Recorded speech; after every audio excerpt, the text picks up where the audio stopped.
నగిరి మాజీ మంత్రి ఆర్కే రోజా కూటమి నేతలపై ఘాటు వ్యాఖ్యలు చేశారు. నగిరిలో మీడియాతో మాట్లాడుతూ వైఎస్ జగన్ ప్రభుత్వం తీసుకొచ్చిన 17 మెడికల్ కాలేజీలను కూటమి ప్రభుత్వం నిర్వీర్యం చేసేందుకు ప్రయత్నిస్తోందని ఆమె ఆరోపించారు.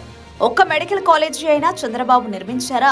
జగన్ గారు మొదటిసారి సీఎంగా 6 కాలేజీలను రన్నింగ్ లోకి తెచ్చారు అని రోజా గుర్తు చేశారు. హోంమంత్రి అనిత, మంత్రి సవితపై కూడా రోజా విమర్శలు గుప్పించారు. మహిళల భద్రతా అంశాల్లో అనిత ఎప్పుడూ స్పందించలేదని, కేవలం జగన్ పై నిందలు మోపే ప్రయత్నం మాత్రమే చేస్తున్నారని అన్నారు. అలాగే సవిత ప్రవర్తనపై కూడా ఎద్దేవా చేస్తూ ఆమె ప్రాంతంలో మెడికల్ కాలేజీ పూర్తి చేయడంలో కూడా విఫలమయ్యారని వ్యాఖ్యానించారు.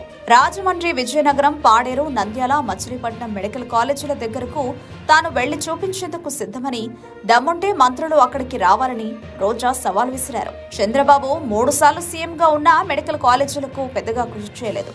కానీ జగన్ గారు కోవిడ్ సమయంలో కూడా ప్రజలకు నాణ్యమైన వైద్యం అందించే ప్రయత్నం చేశారు అని రోజా పేర్కొన్నారు. అదే సమయంలో పవన్ కళ్యాణ్, లోకేష్, చంద్రబాబు కోవిడ్ సమయంలో కనిపించలేదని ఆమె విమర్శించారు.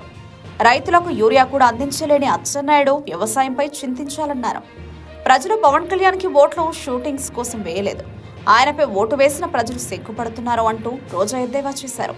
రోజా ఇలా మంత్రులు అనిత, సవితలకు లెఫ్ట్ అండ్ రైట్ ఇచ్చారు. వారి గాలి తీసేశారు. రోజా కౌంటర్లకు అనిత, సవితల దగ్గర సమాధానమే లేదనడంలో సందేహం లేదు. ఆ రేంజ్ లో రోజా విమర్శల వర్షం కురిపించారు. అనితతో పాటు ఇంకో ఆవిడ తయారైంది, సవిత.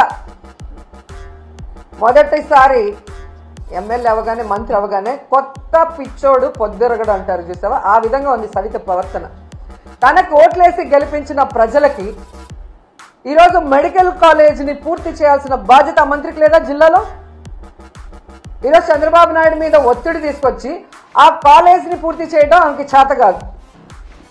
ఈరోజు అమరావతిలో వర్షం వచ్చింది, నీళ్లు తోడుతున్నామని కోట్లు వేస్ట్ చేస్తూ తినేస్తున్నారు. దాంట్లో కొంత డబ్బు తీసుకొచ్చి పూర్తి చేయొచ్చు కదా, అది చేత కాదు. ఈరోజు మీ వెనకబడిన ప్రాంతం అనంతపురంలో పేద ప్రజలకి ఒక నాణ్యమైన వైద్యాన్ని అందించే విధంగా చంద్రబాబు నాయుడు కూడా చేయని ఆలోచన జగన్మోహన్ రెడ్డి గారు చేసి అక్కడ కాలేజీని నిర్మాణం స్టార్ట్ చేస్తే అది పూర్తి చేసుకోకుండా దాన్ని అమ్మకానికి క్యాబినెట్లో పెడితే ఎలా సిగ్గు లేకుండా దానికి మద్దతు తెలిపావని సరితను అడుగుతున్నా నేను. మళ్ళీ నువ్వు కూడా మాట్లాడేదన్నా జగన్మోహన్ రెడ్డి గారి గురించి? నీకే అర్హత ఉంది? నీకు ఓట్లేసిన ప్రజలకి వెన్నుపోటు పొడిచి చంద్రబాబు నాయుడు చెప్పేదానికి గంగిరెద్దులాగా తల ఊపుతూ జగన్మోహన్ రెడ్డి గారిని మాట్లాడే అర్హత మీకుందా అని అడుగుతున్నా.